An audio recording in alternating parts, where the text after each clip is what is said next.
ನಮಸ್ಕಾರ ವೀಕ್ಷಕರೇ, Ravi media YouTube ಚಾನೆಲ್ಗೆ ನಿಮ್ಗೆಲ್ಲರಿಗೂ ಆತ್ಮೀಯ ಸ್ವಾಗತ. ಇಂದಿನ ದಿನಗಳಲ್ಲಿ ಸಣ್ಣ ಕಾಯಿಲೆ ಬಂದು ಆಸ್ಪತ್ರೆಗೆ ಹೋದರೆ ಸಾವಿರಾರು ರೂಪಾಯಿ ಬಿಲ್ ಆಗುತ್ತೆ. ಸಾಮಾನ್ಯ ಜನರಿಗೆ ಇದು ದೊಡ್ಡ ಹೊರೆ. ಆದರೆ ಕೇವಲ 500 ರೂಪಾಯಿಗೆ ನಿಮ್ಮ ಇಡೀ ಕುಟುಂಬದ ಆಸ್ಪತ್ರೆ ಖರ್ಚನ್ನ ನೋಡಿಕೊಳ್ಳುವ ಒಂದು ಅದ್ಭುತ ಯೋಜನೆ ಇದೆ ಅಂತ ಹೇಳಿದ್ರೆ ನೀವು ನಂಬ್ತೀರಾ?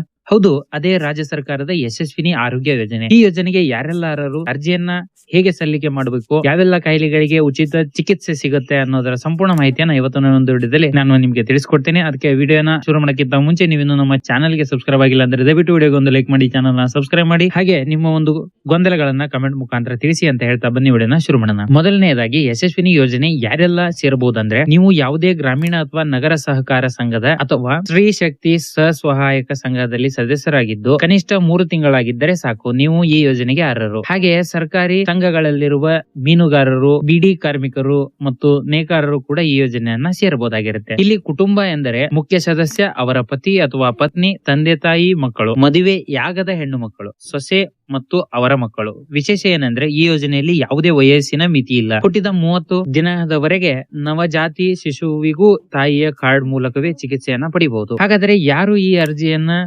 ಯಾರು ಈ ಯೋಜನೆಗೆ ಅರ್ಹರಲ್ಲ ಅಂತ ನೋಡೋದಾದ್ರೆ, ಸರ್ಕಾರಿ ನೌಕರರು, ತಿಂಗಳಿಗೆ 30,000 ರೂಪಾಯಿಗಿಂತ ಹೆಚ್ಚು ವೇತನ ಪಡೆಯುವ ಖಾಸಗಿ ಕಂಪನಿಯಲ್ಲಿ ಉದ್ಯೋಗ ಮಾಡುತ್ತಿರುವವರು, ಹಾಗೂ ಈಗಾಗಲೇ ಬೇರೆ ಯಾವುದಾದರೂ ಆರೋಗ್ಯ ವಿಮೆ ಅಂದ್ರೆ ಇನ್ಸೂರೆನ್ಸ್ ಹೊಂದಿದವರು ಈ ಯೋಜನೆಗೆ ಸೇರುವಂತಿಲ್ಲ. ಅಣ್ಣ ತಮ್ಮ, ಅಕ್ಕ ತಂಗಿ, ಅತ್ತೆ ಮಾವ ಇವರನ್ನ ಒಂದೇ ಕಾರ್ಡ್ ನಲ್ಲಿ ಸೇರಿಸಲು ಬರುವುದಿಲ್ಲ, ಅದನ್ನ ನೆನಪಿನಲ್ಲಿಡಿ. ಈ ಯೋಜನೆಗೆ ಅತಿ ದೊಡ್ಡ ಆಕರ್ಷಣೆ ಅಂದ್ರೆ ಇದರ ಕಡಿಮೆ ಪ್ರೀಮಿಯಂ. ಅಂದ್ರೆ ಗ್ರಾಮೀಣ ಭಾಗದವರಿಗೆ 4 ಸದಸ್ಯರ ಕುಟುಂಬಕ್ಕೆ ಕೇವಲ 500 ರೂಪಾಯಿ. ಒಂದು ವೇಳೆ ಕುಟುಂಬದಲ್ಲಿ 4ಕ್ಕಿಂತ ಹೆಚ್ಚು ಜನರಿದ್ದರೆ ಹೆಚ್ಚುವರಿ ಪ್ರತಿ ಸದಸ್ಯನಿಗೆ 100 ರೂಪಾಯಿ ಪಾವತಿಸಬೇಕಾಗತ್ತೆ. ಅದೇನಾದ್ರೂ ನೀವು ನಗರದ ಭಾಗದವರಾಗಿದ್ದರೆ 4 ಸದಸ್ಯರ ಕುಟುಂಬಕ್ಕೆ 1000 ರೂಪಾಯಿ, ಹೆಚ್ಚುವರಿ ಪ್ರತಿ ಸದಸ್ಯರಿಗೆ 200 ರೂಪಾಯಿನ ಪಾವತಿಸಬೇಕು. ನೀವು ಒಂದು ವೇಳೆ ಪರಿಶಿಷ್ಟ ಜಾತಿ ಅಥವಾ ಪರಿಶಿಷ್ಟ ಪಂಗಡದವರಾಗಿದ್ದರೆ ಅಂದ್ರೆ SC ಅಥವಾ ST ಅವರಾಗಿದ್ದರೆ ನೀವು ಯಾವುದೇ ಶುಲ್ಕವನ್ನ ಕಟ್ಟುವಂತಿಲ್ಲ. ಇದು ನಿಮಗೆ ಸಂಪೂರ್ಣ ಉಚಿತವಾಗಿ ಸಿಗುತ್ತೆ. ಇನ್ನು ಕಾಯಿಲೆಗಳ ವಿಚಾರಕ್ಕೆ ಬಂದರೆ, ಯಶಸ್ವಿನಿ ಯೋಜನೆಯಡಿಯಲ್ಲಿ ಹೃದಯ ಸಂಬಂಧಿತ, ಕಣ್ಣು, ಮೂಳೆ, ನರರೋಗ ಸೇರಿದಂತೆ ಬರೋಬ್ಬರಿ 2128 ಬಗೆಯ ಚಿಕಿತ್ಸೆಗಳು ಲಭ್ಯವಿದೆ. ಆಯುಷ್ಮಾನ್ ಭಾರತ್ ಯೋಜನೆಯಡಿಯಲ್ಲಿ ಬರುವ ಎಲ್ಲಾ ಚಿಕಿತ್ಸೆಗಳು ಇಲ್ಲಿ ಸಿಗುತ್ತೆ. ಆದರೆ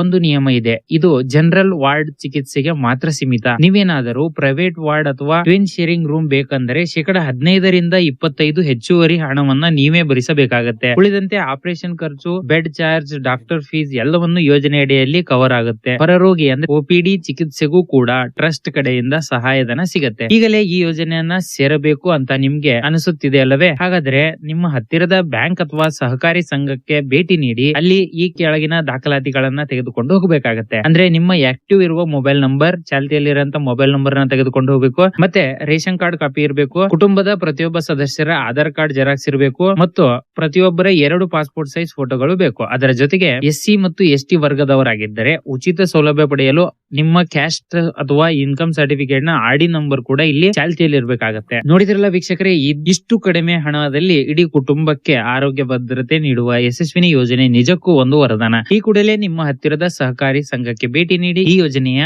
ಸದುಪಯೋಗವನ್ನ ಪಡೆದುಕೊಳ್ಳಿ. ಈ ಮಾಹಿತಿ ನಿಮಗೆ ಉಪಯುಕ್ತ ಅನಿಸಿದರೆ ಈಗಲೇ ವಿಡಿಯೋಗೆ ಒಂದು ಲೈಕ್ ಮಾಡಿ, ನಿಮ್ಮ ಹತ್ತಿರದ ಸ್ನೇಹಿತರು ಅಥವಾ ನಿಮ್ಮ ಫ್ಯಾಮಿಲಿ ಮೆಂಬರ್ಸ್ ಗೆ ಈ ವಿಡಿಯೋನ ಶೇರ್ ಮಾಡಿ, ಅವರಿಗೂ ಸಹಾಯ ಆಗುತ್ತೆ. ಇದೇ ರೀತಿ ಸರ್ಕಾರಿ ಯೋಜನೆ ಮತ್ತು ಉಪಯುಕ್ತ ಮಾಹಿತಿಗಳಿಗಾಗಿ ನಮ್ಮ ರವಿ ಮೀಡಿಯಾ ಚಾನೆಲ್ ನ ಈಗಲೇ ಸಬ್ಸ್ಕ್ರೈಬ್ ಮಾಡಿ. ಮತ್ತೊಂದು ಅದ್ಭುತ ವಿಡಿಯೋದಲ್ಲಿ ಸಿಗೋಣ. ಅಲ್ಲಿವರೆಗೆ ನಮಸ್ಕಾರ.